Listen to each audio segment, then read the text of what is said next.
Hi, we're downtown with Lee White. Lee, nice to meet you. Thank you. Nice to meet you too. So Lee, tell me about yourself. Well, I am a born and raised Pittsburgher. I've been here all 40 years of my life. In September, I had the incredible opportunity to come to work for the Pittsburgh Downtown Partnership, which is a nonprofit organization that is tasked with doing a wide variety of revitalization, marketing, clean and safe, advocacy, and economic development activities for the central business district of downtown.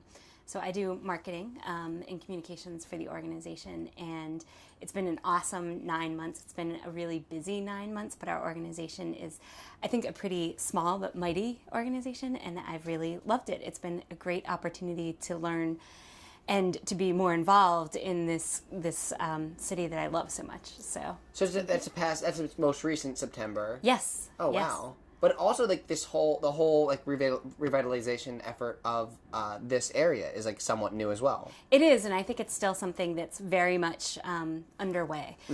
Where we are right now, in the heart of what I think is downtown Pittsburgh and Market Square, I think most people who think of Market Square, if they haven't been here in the last probably about 3 or 4 years, they don't realize how incredibly different Market Square is and how much truly better it is. It is the center of town. It is where life and liveliness happen. In the summer, there's always something going on. The first warm day when all the tables were out here in Market Square, and just to walk in and see everybody congregating and sitting down, it's been amazing. We've had, I think, 18 new restaurants open in the last 2 years, just right within the block, which is pretty incredible. It's kind of really become the center of life for town, so that's kind of nice.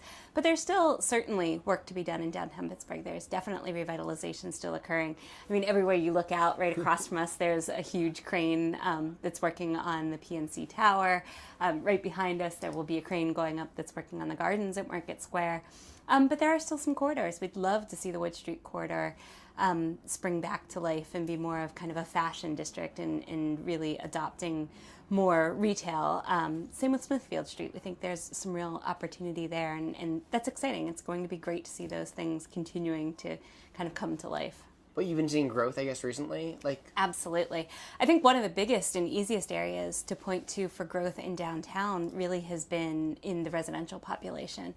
In the last, just since 2000, we think the population has increased over 30%. There's actually more than 8,000 people living in downtown Pittsburgh, which I live in a suburb, and there's 8,000 people who live there, and nobody would dispute that that's a neighborhood. And I think it's really cool that downtown is actually becoming a neighborhood. Yeah. It's a place where people live. There's people running right now. I mean, they're doing the types of things that you see in a neighborhood, in a true neighborhood. And I think that's really cool. And I love watching that grow and expand. I think that's a really awesome thing for the city of Pittsburgh to see. And it's something that I think we all probably believe is really new and unique. I mean, people used to talk about Pittsburgh kind of being a ghost town after 5 o'clock, but now there's a neighborhood.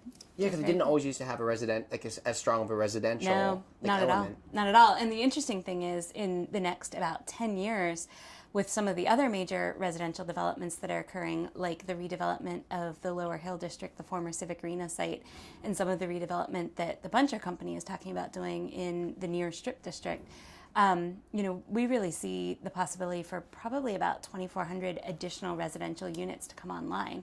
So, I mean, that has the potential to be another 4,000 or 5,000 people living in downtown Pittsburgh in the Fringe. So that's really cool, I think. Huh. Do you see other public open squares like this in other cities? Yeah, I think many cities have different gathering places. I think major cities, when you think about huge metropolitan cities like New York, there's a variety of places. Yeah.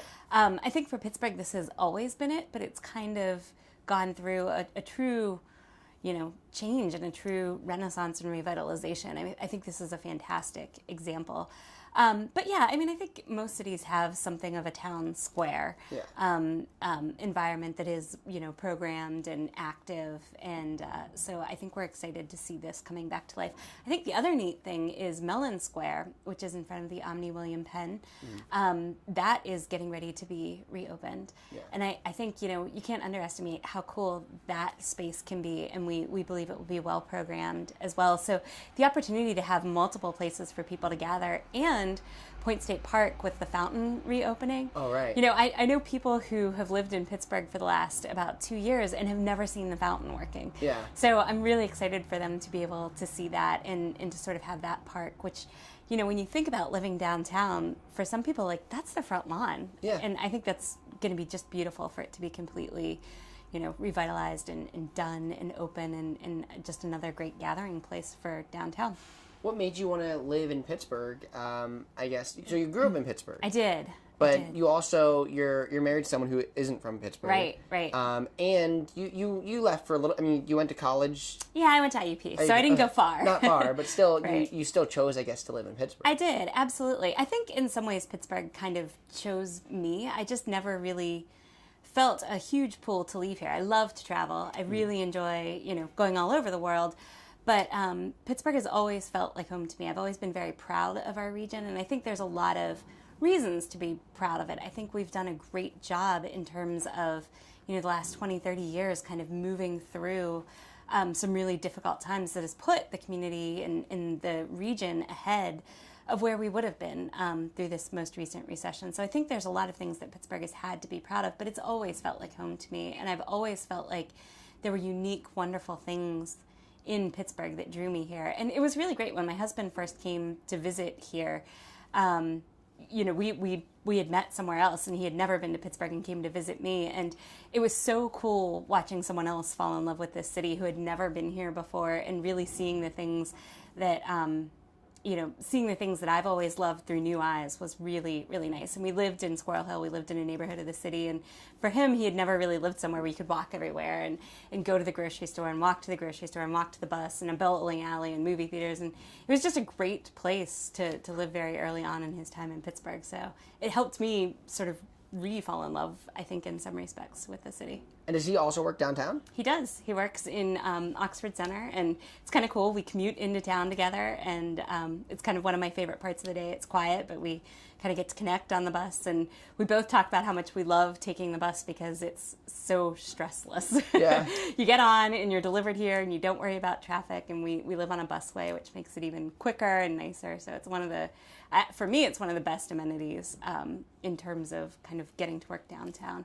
I really relish the bus, and I'm glad that we have robust transportation. Yeah, it seems like a really cool time to connect and, like, yeah, just, like, sort of relax and, yeah, I guess it goes straight to downtown also. Yeah. I live on a busway that, you know, I get on, I walk down the street, I get on the bus, and I am in downtown in 15 minutes. It's really pretty awesome. And I hate days when I have to drive. Yeah, plus, I mean, you don't have to, like, get your car out of the snow and stuff on days when it snows. And Yep, I love that. It's all just taken care of. Absolutely. Yeah, although at the same time, you never have an excuse for a snow day. So long as the Port Authority is running. That's true. Well, you also have an excuse. But that's okay. You sort of have an excuse because then, like, if the Port Authority isn't running, you're just like, Port Authority's not running. That's true, but they're pretty reliable. They are pretty reliable, yeah. Yeah. Well, thanks a lot for taking the time to talk to me on the show. Absolutely, it's been my pleasure. And yeah, this is Market Square, and it looks great. And I think I think that, like, it's going to continue to grow. I think so too. I really invite people to come back, particularly every Thursday during the summer. We have a farmer's market. Ooh. We have more than 20 vendors who set up all kinds of fresh produce, flowers, some prepared foods. And Market Square is alive every Thursday. There's live entertainment, but it's alive every other day too. Yeah. But that's just one of the really special days. So I'll have to check that out. Yeah, it's really definitely worth checking out. Cool. So, Thanks awesome. a lot for coming. Thank you for having me. I appreciate it. Awesome. Thanks.